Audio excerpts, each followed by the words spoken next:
हर साल बुराई पर अच्छाई की जीत के याद के रूप में फाल्गुन पूर्णिमा तिथि पर होलिका दहन किया जाता है एवं होली का यह पावन पर्व भी मनाया जाता है। फाल्गुन पूर्णिमा पर भगवान विष्णु एवं लक्ष्मी जी की पूजा व्रत करने का महत्व है। सत्यनारायण भगवान का व्रत रखा जाता है और कथा सुनी जाती है।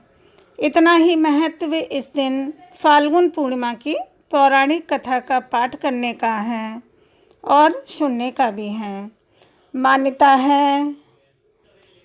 है कि ये कथा सुनने से यश कीर्ति, धन धान्य और संतान सुख प्राप्त होता है तथा अंत में वैकुंठ धाम की प्राप्ति होती है। होली की आप सभी को ढेर सारी शुभकामनाएं। फाल्गुन पूर्णिमा व्रत की कथा।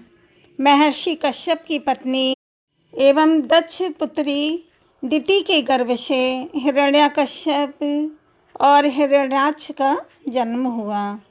दोनों ही महाबलशाली थे। फलस्वरूप देवताओं को पराजित करके दोनों भाइयों ने स्वर्ग पर अपना अधिकार जमा लिया। उनके अत्याचार से देवलोक में हाहाकार मच गया।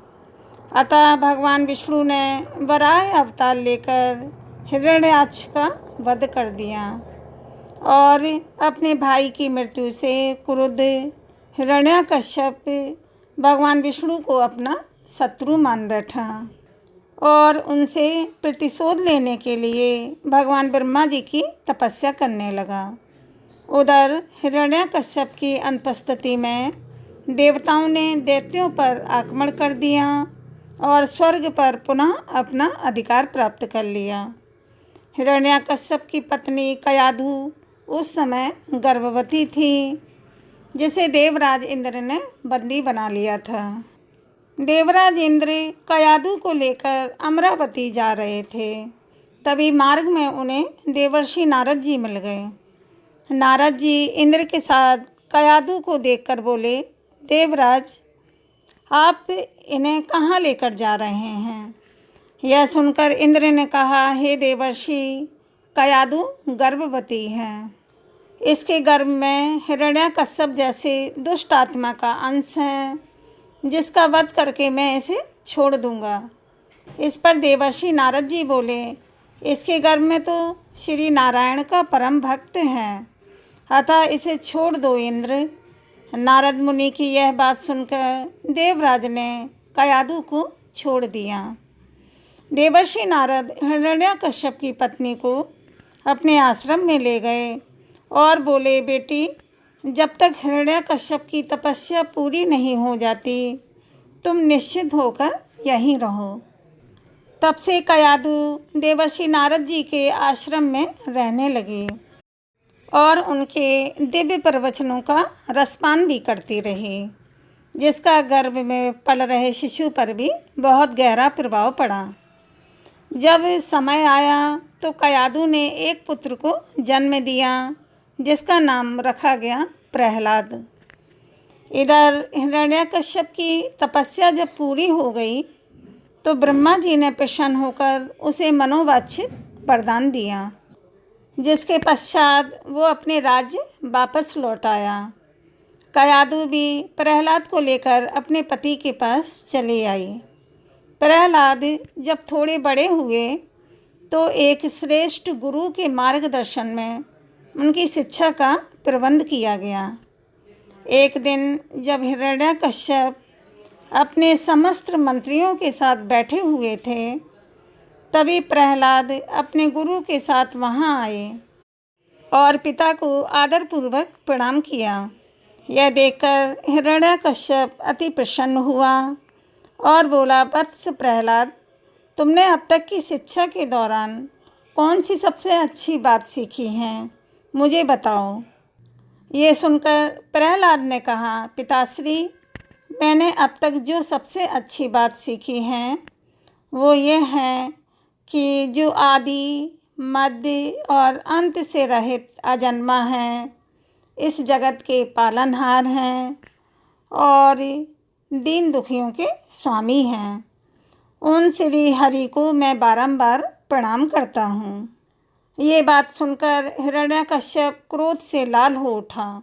उसने प्रहलाद के गुरु पर चीखते हुए कहा, अरे मूर्ख ब्राह्मण, तूने मेरे इस बालक को मेरे परम शत्रु का गुणगान करने की ये शिक्षा क्यों दी है? प्रहलाद के गुरु ने कहा, दैत्यराज, आप क्रोध त्याग दें। ये बातें मैंने आपके पुत्र को नहीं सिखाई हैं। यह सुनकर हिरण्यकश्यप आश्चर्यचकित हो गया और बोला, पुत्र बताओ, तुम्हें ये उपदेश किसने दी है और ये शिक्षा किसने दी है? प्रहलाद बोले, हृदय में स्थित भगवान विष्णु ही तो संपूर्ण संसार के उपदेशक हैं। उनके अतिरिक्त कोई किसी को कुछ नहीं सिखा सकता। ये सुनकर हिरण्यकश्यप क्रोध से पागल हो उठा और बोला, अरे मूर्ख, मेरे सामने ये विष्णु कौन है? तू क्यों बार बार उस दुष्ट का नाम ले रहा है? क्या तू इसका परिणाम जानता है? हिरण्यकश्यप ने प्रहलाद को बहुत समझाया, मृत्युदंड का भय भी दिया और मृत्युदंड का भय दिखाकर भी विष्णु भक्ति से दूर करना चाहा। परंतु प्रहलाद के मन में तो भगवान विष्णु के प्रति श्रद्धा तनिक भी कम नहीं हुई। इसके पश्चात क्रोधित हिरण्यकश्यप ने अपने सेवकों को आज्ञा दी कि इस दुरा आत्मा को मौत के घाट उतार दो। इस शत्रु प्रेमी से मुझे कोई लाभ नहीं है। यह कपूत तो अपने ही कुल का नाश कर देगा। दैत्यराज हिरण्यकश्यप की आज्ञा के अनुसार उसके सैनिकों ने प्रहलाद पर तरह तरह के अत्याचार किए और उन्हें मारने का प्रयास किया, परंतु हरि कृपा के कारण वो सब प्रहलाद का बाल भी बांका करने में असमर्थ रहे। हिरण्यकश्यप यह सब देखकर बहुत क्रोधित हुआ। अंततः उसने अपनी बहन होलिका को आदेश दिया कि वो प्रहलाद को गोद में लेकर अग्नि में बैठ जाए, क्योंकि होलिका को यह वरदान प्राप्त था कि अग्नि से उससे कोई हानि नहीं पहुंचेगी। और अपने भ्राता का आदेश मानकर होलिका भक्त प्रहलाद को अपनी गोद में लेकर अग्नि में बैठ गई। उस समय प्रहलाद हाथ जोड़कर आंखें बंद करके निरंतर प्रभु ध्यान में मग्न रहे और श्री नारायण नारायण का जाप करते रहे। हरि कृपा के फलस्वरूप प्रहलाद अग्नि में बैठकर सकुशल बच गए, किंतु होलिका उसी आग में जलकर भस्म हो गई। बोलो विष्णु भगवान और लक्ष्मी माता की जय। भक्त प्रहलाद की जय। कमेंट में हर विष्णु लक्ष्मी लिखें। राधे राधे। वीडियो को लाइक शेयर सब्सक्राइब करें। धन्यवाद।